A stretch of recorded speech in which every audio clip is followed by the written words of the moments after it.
If you find yourself saying, everyone always does such and such to me, criticizes me, ignores me, takes advantage of me, or abuses me, then this is your pattern. There is some thought in you that attracts this behavior. On some internal level, you believe you deserve to be treated this way, or you treat other people this way, and it is just coming back to you. Whatever we give out, mental, physical, or verbal, will come back to us. When we no longer think or behave this way, the other people will change their behavior, or they will go and do that to someone else who believes they deserve it. You will no longer be attracting the experiences you say you do not want. Whether we want to change a life experience or a physical problem, the place to begin is to say so. Literally say, I am willing to release the pattern within me that is creating this experience or this condition. You can say this to yourself over and over every time you think of your illness. Say this with me now. I am willing to release the pattern in me that has created this condition. The minute you say this affirmation, you are stepping out of the victim role. You are no longer helpless. You are acknowledging your own power.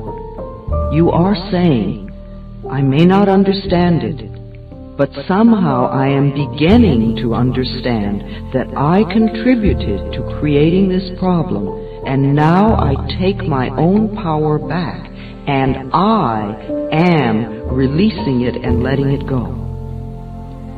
What a powerful statement to have your subconscious mind supporting. As I said, resentment of others, criticism of ourselves, guilt over the past, and fear of the future are the most damaging mental thought patterns we can have. This kind of internal dialogue creates and maintains dis-ease in the body. These thoughts can destroy the body. Fear can contribute to baldness, ulcers, colon problems, and even painful feet, among other things. Criticism as a permanent habit can often lead to arthritis in the body. Resentment, long held, eats away at the body and becomes the dis-ease we call cancer. Guilt always looks for punishment and creates pain. Fear comes from not trusting the process of life to be there for us. You know, the most precious thing in our life is our breath. If you did not take another breath, you would not last 3 minutes. Yet you have such faith that your next breath will be there, that you don't even think about it when you exhale. Now, if the power that created us has given us enough breath to last for as long as we shall live, can we not begin to trust that the rest will also be provided for us? The next time you are frightened, think about the abundance of air and say, I trust the process of life to take care of me. Whenever someone is in pain, I know they have created a lot of guilt for themselves. Chronic pain comes from unrelenting guilt, often so buried that we are not even aware of it anymore. This guilt must be dissolved before the pain can be eliminated. Guilt is a totally useless emotion. It never makes anyone feel better, nor does it change a situation. Your sentence is now over. Let yourself out of prison. Anger combined with guilt often contributes to accidents. The degree of physical damage lets us know how severely we felt we needed to be punished and how long the sentence. Where this pain occurs in the body gives us a clue to which area of life we feel guilty about. Critical people often attract a lot of criticism because it is their pattern to criticize. They are often cursed with perfectionism, the need to be perfect at all times in every situation. Do you know of anyone on this planet who is perfect? I do not. Why do we set up standards that say that we have to be super person in order to be barely acceptable? That is such a heavy burden to carry. When I was a little girl, I had a very difficult childhood. My parents divorced when I was 18 months. I was raped when I was 5. I became a battered child and grew up in the Depression. My mother was very much a victim, and my stepfather constantly expressed his own brutalized childhood. I grew up having a lot of resentment. I had to create cancer in my own body before I was willing to begin to release that resentment. I am certainly not condoning the behavior of any of the people who mistreated me. However, for me to spend a lifetime just running the old movie, feeling blame and anger and resentment, is not doing me any good in the present moment. I learned that resentment only eats away at me, and it did.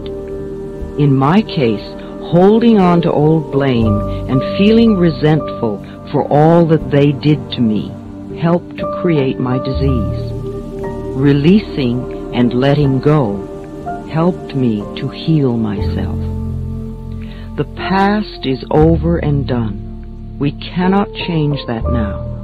We can change our attitude toward the past and our thoughts toward the past. How foolish for us to punish ourselves in the present moment because someone else hurt us in the long ago past. It's not worth it.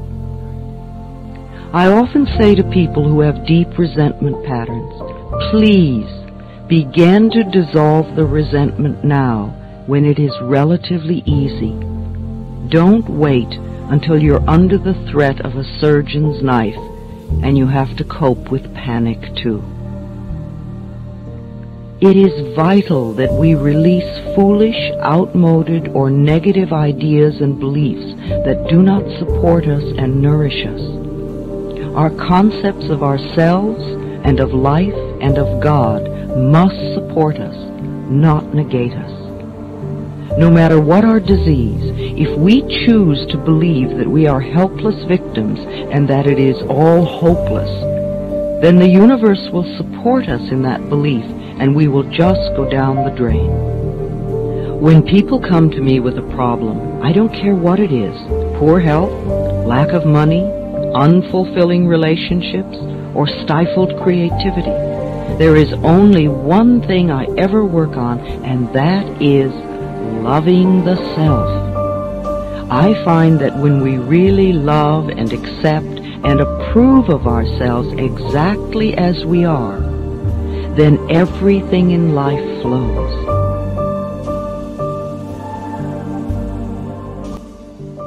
Every word we speak is an affirmation about what we believe about life. And not just the word we speak, but also the words we hear from other people we encounter with on a daily basis. That's why I created beautiful pillow designs for you with beautiful uplifting words, so that those words are the last thing you encounter with before you fall asleep at night, and those are the first words you meet and greet as you wake up in the morning. And I hope you love yourself, and I hope you are kind to yourself. Bye.